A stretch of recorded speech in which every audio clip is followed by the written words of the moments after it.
Welcome to the Potential Quick Tips Edition, where we summarize topics that early career designers care about. I'm Sharzad. And I'm Ko. Today, we're answering that big, scary question people are talking about recently, layoffs.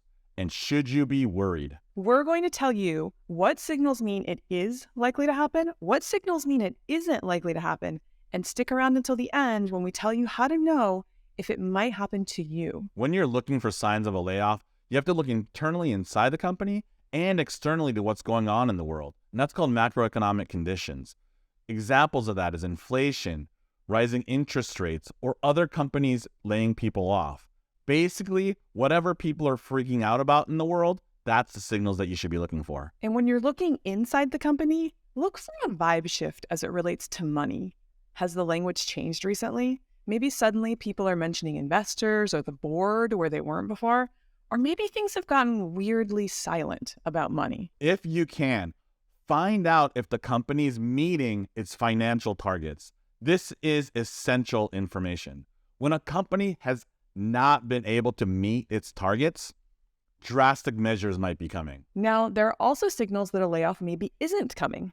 If leaders are being open about those harsh financial realities and they're sharing what they're doing to address it, you have less to worry about. If leaders are saying outright that there won't be layoffs and they have a rationale for why not, that's about as clear as it gets. If you still aren't sure, find someone in the know that you trust and just ask them outright if there's going to be layoffs and see how they respond. And now, here's the most important question that you've been wondering. Should you be worried about a layoff happening to you?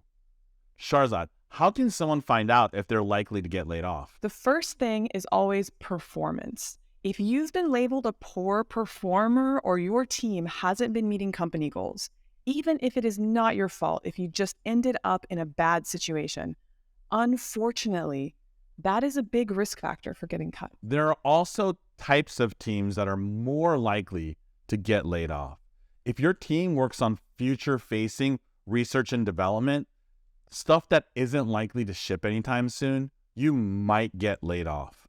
And if your team is working on something that another team is also doing, that redundancy is a major risk for you and your team. So there you have it. Signals to look for that a layoff might be coming and some ways to know if it might happen to you. It is genuinely horrible to feel like a layoff might be coming for you, but hopefully these tips can help you get prepared for either relaxing a bit because you're likely to be okay, or getting prepared for that worst case scenario of a pending layoff. If you want to be more prepared as a designer, make sure you check out this next video where we talk about the one thing that a designer absolutely needs to do in regards to layoffs.